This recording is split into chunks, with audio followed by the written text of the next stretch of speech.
It's been such a long time. It's been a hot minute. And I was wondering, should we brew some tea and make it hot hour? I am so sick of me being looked at as a dollar sign. I am not just money maker for you. Thankfully, I started to understand my role in life is not my monkey, not my circus. I did not enjoy my successes, I have to admit. Through serious events, life events that really shattered me.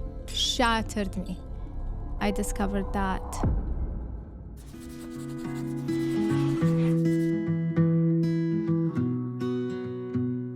Hello and welcome back to Dream Girl. I'm Sheen, your host, and today I am joined by one of my closest friends, someone who I love a lot. Please welcome Salama Mohamed. Hello, Salama. Hi. How are you? good. It's been such a long time. It's been a hot minute. It has. And I was wondering, should we brew some tea and make it hot hour? Where's the teapot? Are you ready to tip it? Are you ready? I don't think we are. But it's so nice to see you today. And, you know, we've all seen the extreme success that Peaceful has seen over the years. How long has Peaceful been now? June 2021. Yeah, it's been years, hasn't it? It's been years, yeah. Does it feel like it? Every single day. It really feels like forever. Really? Yeah. Well, you've been in it for a while now. I mean, take us back to the start of the journey. What made you start Peaceful? I think what made me start Peaceful is just my whole journey. Again, I'm gonna sound like a broken record, but my whole journey took me back to my skin. From like school days, bullying days, until like, you know, growing up, people not shaking my hand, thinking it's contagious because I have vitiligo. Mm-hmm. And thinking people like I have vitiligo, so they wouldn't shake my hand and say hi, thinking that they will get my vitiligo. And I think it's just a full circle of, you know, not accepting my skin to actually loving my skin and starting a peaceful journey. And here we go. Well, what is it like? I mean, you're an entrepreneur, and I remember the first time we met as well, we were talking about how being an entrepreneur feels like being a plumber sometimes, where you're always fixing a new leak every day. Definitely. It's like you wake up with a new set of problems every single day. But end of the day, I'm thankful because it makes you learn how to like problem solve. It makes you sometimes, you know, you sit in a corner and you cry for days. Mm-hmm. But I think if it wasn't having like the right team, having the right people, I wouldn't make it this far. So I'm going to ask you a question, given that you mentioned it. How did you surround yourself by the right team? And I love that your team is mostly women as well, and they're all here. We love them. But what is your approach to making sure you're recruiting the right people? I think it's a vibe. I think it's if you vibe with them and they vibe with you. And it's like when it comes to like choosing people, I think it's as much as them choosing you. It's not just one-sided thing. And I feel like it's a marriage. We accept each other. You know, sometimes when I'm low, they pick me up. Sometimes when they're low, we pick them up. And it's just a collective, just like loving family. Mm-hmm. And what's your experience been of being in the beauty industry? There is nothing beautiful about what I've seen. From my end, I'm not generalizing. Of course.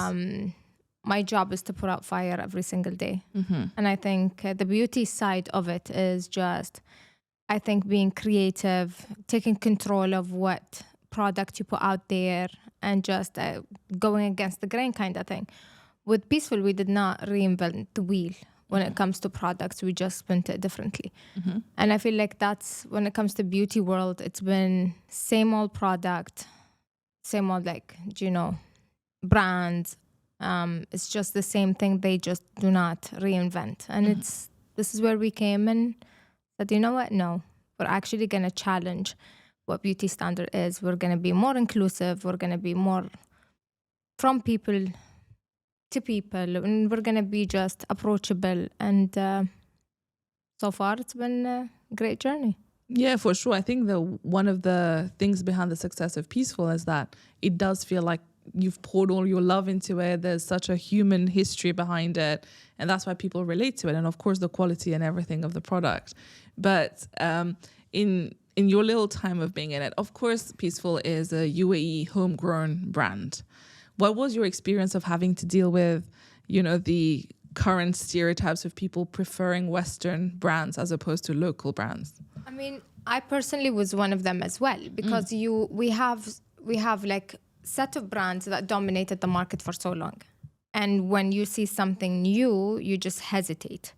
And this is where we encourage people, and this is what I encourage people as well throughout. For example, when I do Snapchat tutorial, I try every single product. And I'm like, experiment.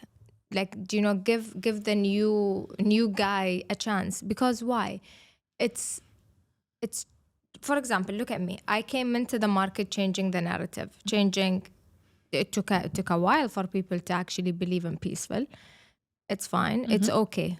If people are used to you, a certain image on social media, they go like, if that's how I made fun of myself in the first campaign. Oh, just another person from social media creating a product.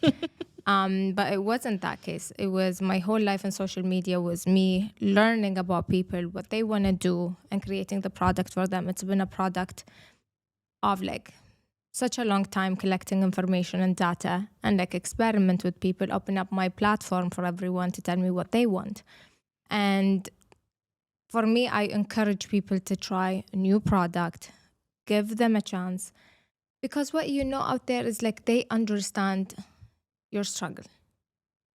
They come from the same place as you, same environment, same set of challenges, same set of frustration. So they come in with the mentality of changing those. And if people don't give them a chance, they might not succeed and grow. Because I'm so used to so-and-so and so-and-so because they've been around for 20 plus years. So I trust them, but not necessarily they're good for you. Mm-hmm. They're not necessarily made for you. And that's where Peaceful came from. Mm-hmm. Came from frustration. I am so tired. I am so sick of me being looked at as a dollar sign. I am not just money maker for you. I am not spending. And this is one problem that we have here in the Middle East is we don't have the complaint culture. We don't. When it comes to products, about everything else, man, I'm going to complain and I'm going to make sure that you know that I complained. Yeah. But when it comes to purchases, if I bought the wrong shade of foundation, I'm going to give it to my sister. I'm not going to complain and say, like, no, this is not the right match for me. Or this product haven't done the job for me. So it came from that. And that's the biggest dream for other brands is people buy, not complain. So Salama came in from that aspect saying, it's not going to happen for so long. That's amazing. But that journey must have been difficult, no? Of trying to get people to accept this homegrown brand when, as you said, everyone is used, even we are used to the big names, and then to trust and move to something else. What do you think really worked in your favor in terms of making Peaceful a success?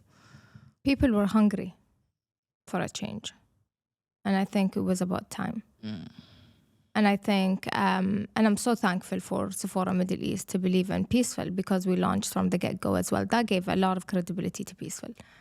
And to be in so many doors in Sephora, to be in Triano nowadays, and Nisa as well, it's like I am extremely thankful for as well retailers that believed in me because they gave Peaceful credibility as well. And I think, again, people were hungry. People were starving for something that is effective. So people, when they tried it at first, they used to call it Salamas product. And I remember after like restocking and everything, because we went out of stock for 3 months and it was the most expensive problem ever. Really? Because you have payroll, you have rent to pay, you have everything and no money coming in. So people dream of the selling out moment. Yeah, you think it's a great thing. It's the most expensive problem. It is the most expensive problem. And after we restocked again, people called it Peaceful.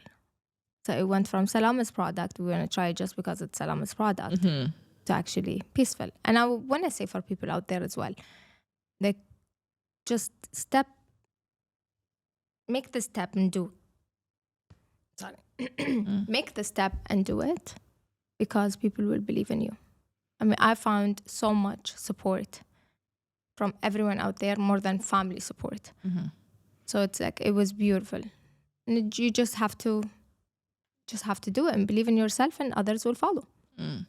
And is that the advice that you would give to anyone trying to get started in the beauty industry? I would say, personally, just take it easy on yourself. If it works out, works out. If it doesn't work out, it doesn't work out.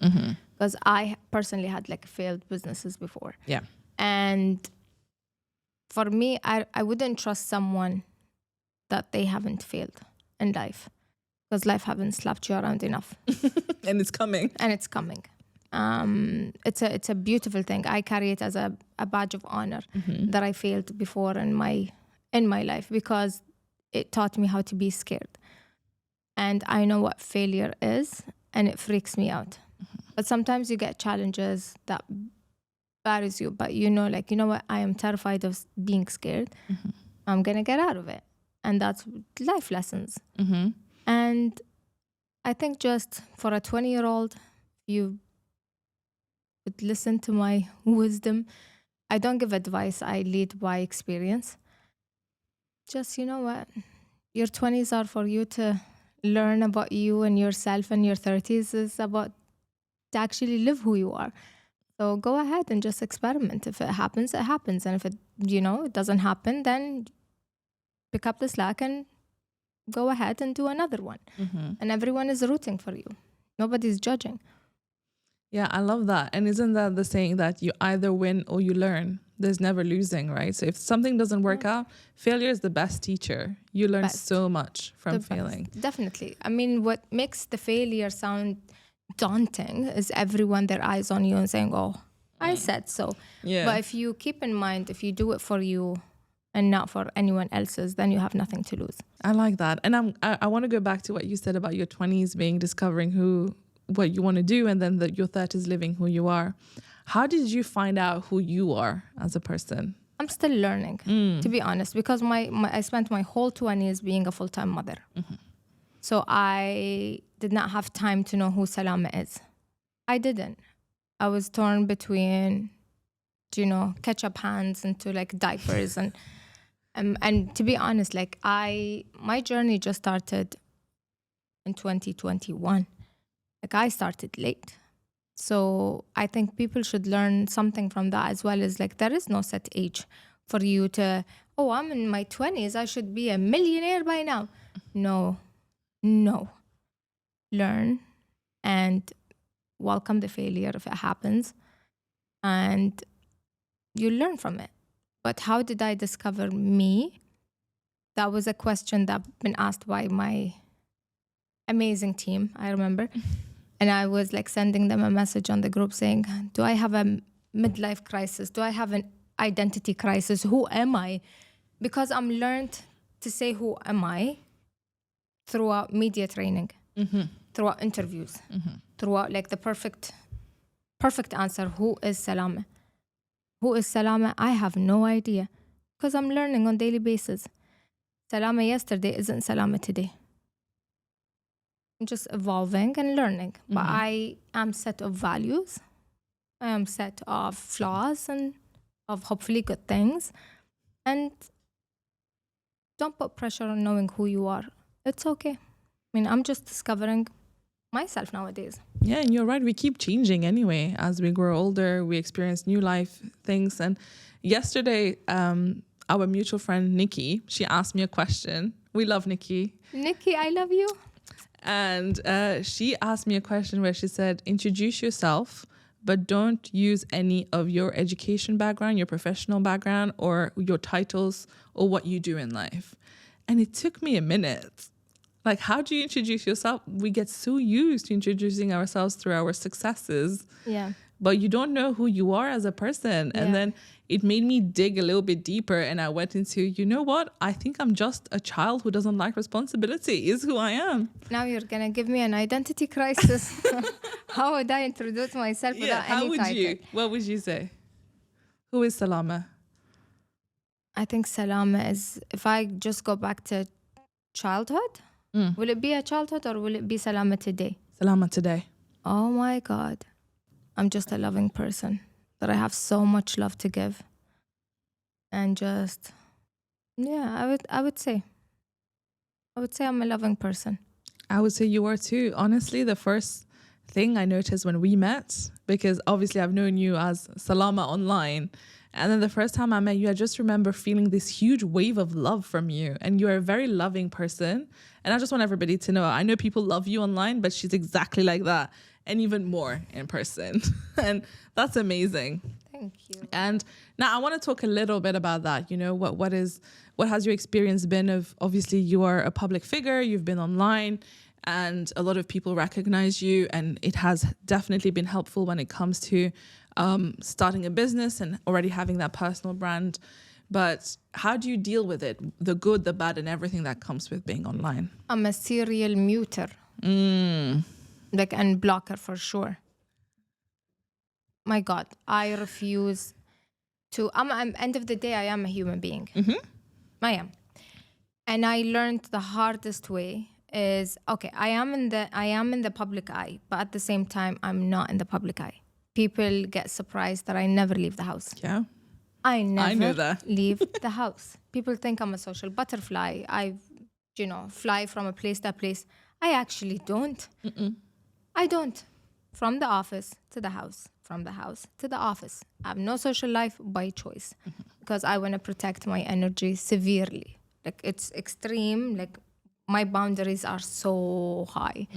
And it comes off to people like as if like she doesn't want to, She doesn't want to mingle with us. socialize Yeah. and talk. And I'm like, no, man, just come and give me a hug. I'm the biggest hugger You in are. the world. But I learned it the hardest way is sometimes, most of the time, in my case, is just I've been used and abused for so long. And enough is enough.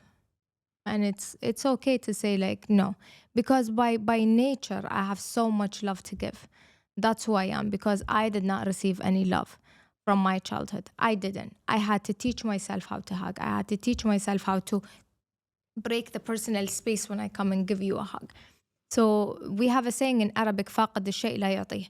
Like, the person who's missing something that doesn't give it. But in reality is, I was missing a lot of things from my childhood, but I am a fountain of it. And I want to give it because I did not receive it.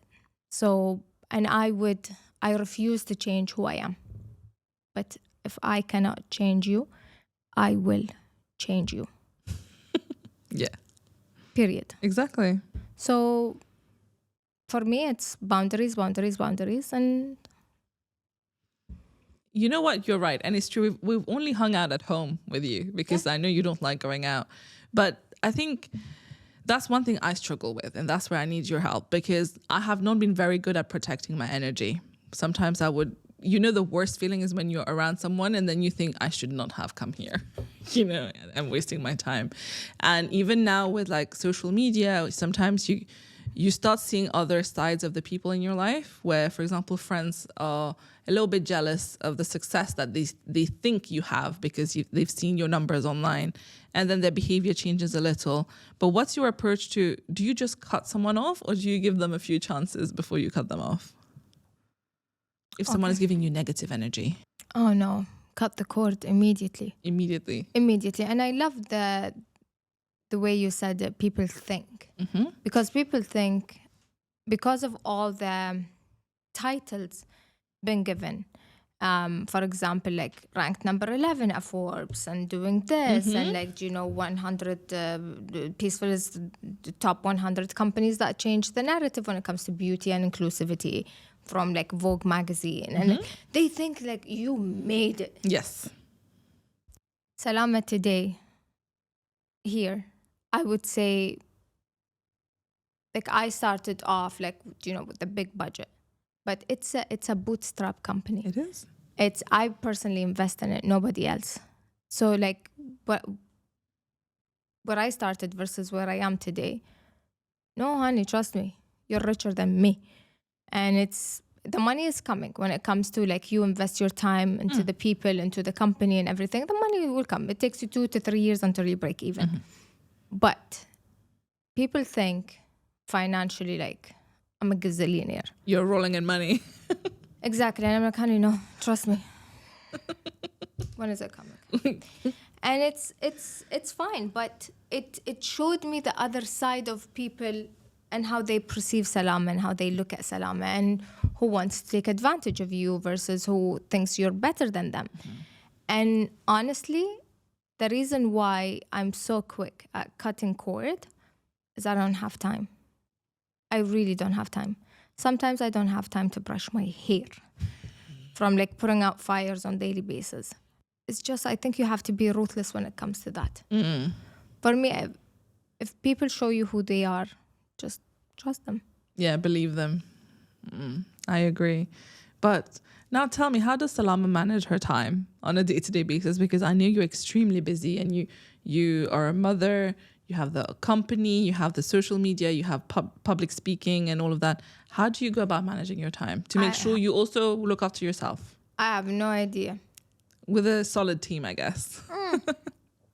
They run my life. They run my life. And it's basically, if I will share one tip or like some of wisdom, is take care of your actual health. Because I've been a huge advocate of like mental health, but physical health, I've been neglecting for so long. And it's catching up. If you don't see me at home or in the office, you'll see me at Cleveland Clinic. I promise you. And it's been crazy because it's like catching a flu after a flu, catching a virus after a virus, it catches up. And you just don't pay attention. And just take care of your physical health, your mental health, and how to manage your time. Honestly, I have no idea. If you have any cheat sheet, share with me. Pass it. I wish I did. But I actually don't. I really don't. I think it's just doing and trying to survive every day, isn't it? That's all it is. Whatever comes as a priority that day. Yes, exactly. If my kids, they're priority 24/7. But if like there's something happening now, then my kids will take over. Yeah. If it's like a problem with the house, then it will take a priority then. If it's work, it just, there's a lot of sacrificing.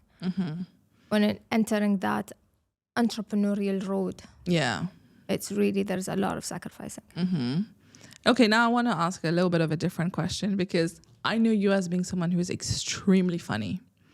Okay, but I want to know, what does Salama do for herself? What do you do for yourself that has nothing to do with work or the family? What do you enjoy doing? Honestly, if I had more time and if I have the mental clarity to do it, I think I would go back to painting because it takes me on a different realm. It takes me to a different world. I think that's something that I haven't been doing for years. And I really, really, really enjoy it. But I just never had the chance or allowed myself to go back. I think I'm too scared to do it. But painting was one thing, I would have to say. Okay, why don't we get you to paint a little bit more? Can you block a time every week? No. No? No. The schedule doesn't allow it. The schedule doesn't allow it. But here's the thing. I think I'm going through, at the moment, just a roller coaster of life events, one after another. And I'm just waiting for the ride to stop. And I do believe 2024 will be, maybe towards the end of 2024, will be just, hitting the brakes a bit and just settling a bit. Smooth sailing. For now, it's been definitely. It has. It has. It has. But hopefully we're off that ride very soon. Very soon, hopefully. Very soon. I guess that's life. That is life. That is life, and that's okay with it. As long as you don't sit around saying I'm the victim, or as long as like, why is this happening to me? As long as you're thankful and you go like, okay, another day, another problem. What can I do? Just get up and pick up the pieces and just move on.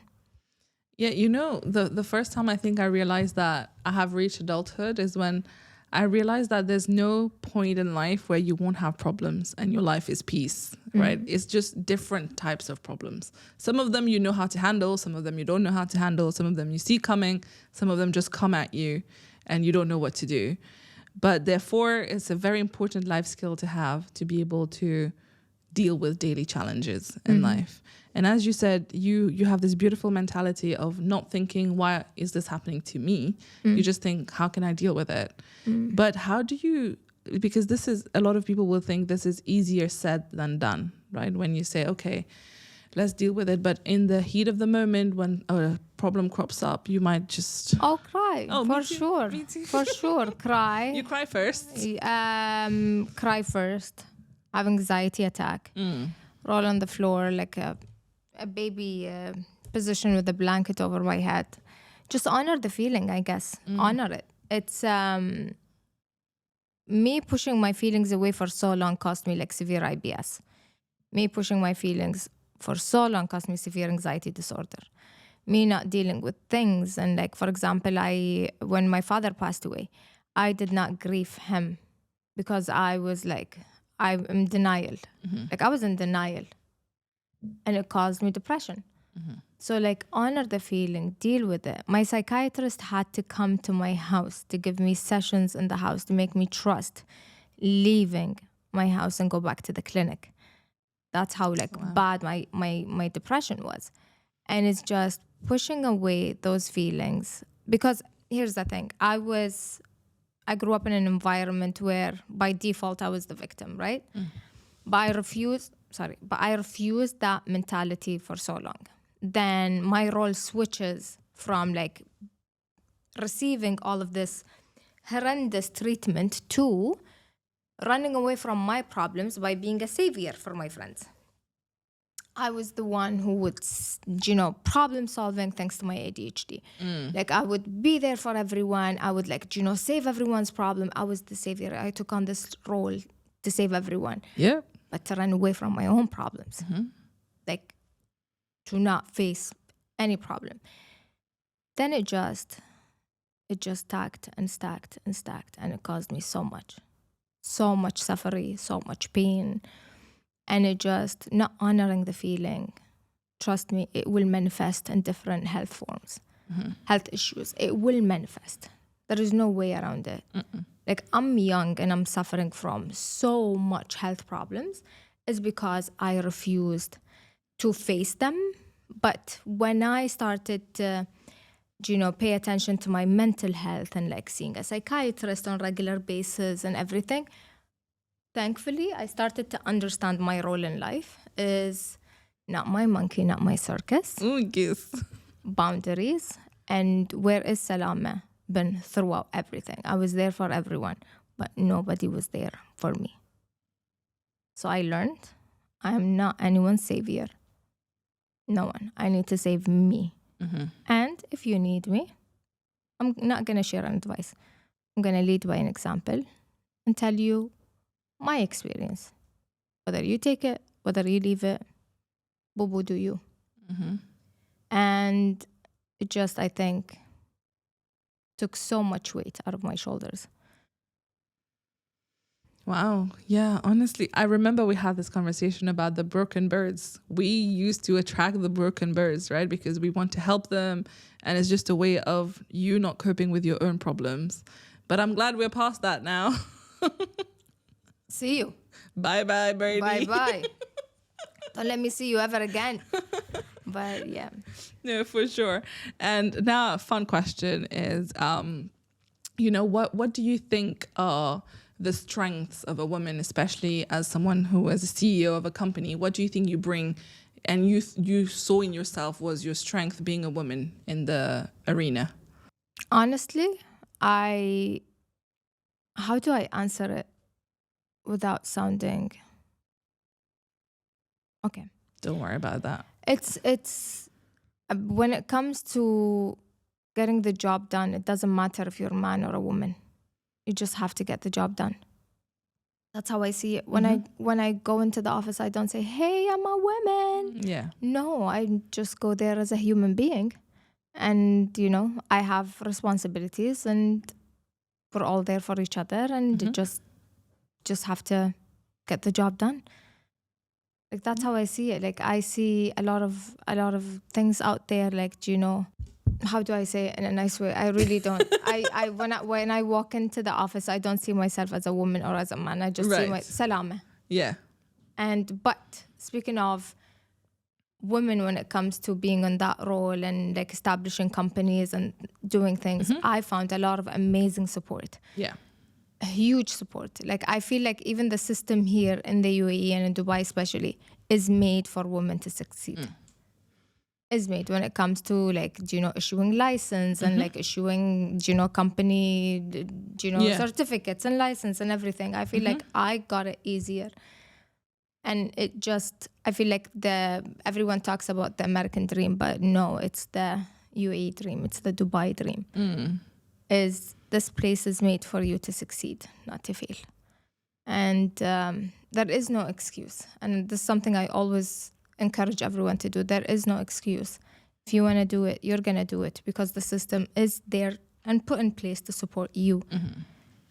And honestly, like I feel like as a woman from that aspect, I've found great support. So what's next now for Salama, for Peaceful? What is your vision for the future? World domination. Yes, let's go.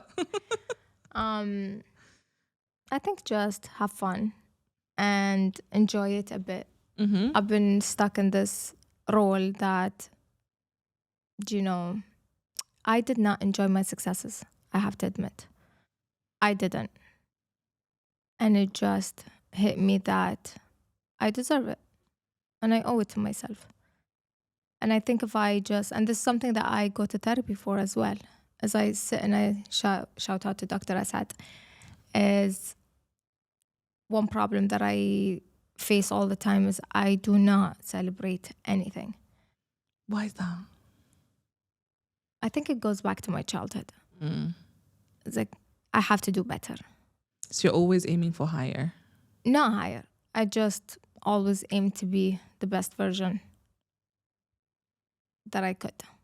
Because aiming to be higher and higher, it's like I'm in competition with someone else. I'm in no competition with anyone. It's with yourself. But myself.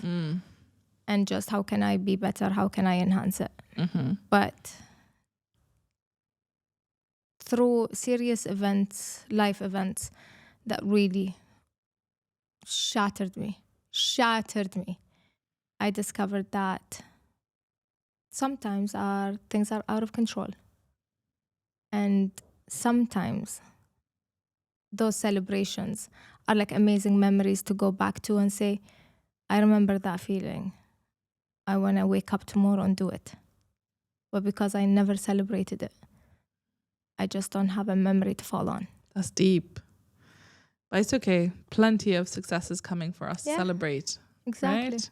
Then we'll have new memories. We'll have new memories. Yeah. And on that topic, what does success mean to you now? Success to me is when people come and say like, I am not wearing makeup because I love my skin. Success to me is, seeing the people around me happy. Success to me is, I don't know, I think the best success is Khalifa and Abdullah's hugs. Those are like my biggest successes. But success to me when it comes to work field is just not being the first woman to do it, not being the first company to do it. But I think people experience with Peaceful. Tomorrow I could die happy. Purely just because I changed someone just like the way they look at themselves or the way they feel in their own skin. That's success. That's beautiful. And this is why we're here celebrating you, because I personally think you are extremely impressive as a person. And I've always looked up to you since before we met. And then we've known each other for over 2 years now, believe it or not. And I've loved seeing you grow as a person, as a businesswoman. Everything you've done is incredible. Thank you. So we are very happy to have you here. But I want to hear from you, who has been a woman that you've looked up to in your journey? Growing up, I think none. That's why I became Salama, the person that I wanted someone in my life to be this way, to look up to. But like nowadays, I would have to say like, I look up to every single one of my team members and I go like, I'm so lucky to have you. Like, honestly. But like, do you know? Yeah. So you want to celebrate your team? Yes. That's beautiful. Well, as a token of appreciation, we have a little bouquet for you Oh, to say thank you. And give it to me. And there's a card that was signed by the previous guest, who is Amy Rocco. Habibi, Yeah. Amy. Hi, Amy. Yeah. So she wrote you a little card in there, and you'll get to write for the next guest as well. So That's amazing. yeah, but thank you for being here. Thank if you there's for having anything me. else you'd like to share with us before you go. I am good. Thank you guys for listening, and thank you for having me. Of course, this was a pleasure as always. Thank you. Thank you, Sheen.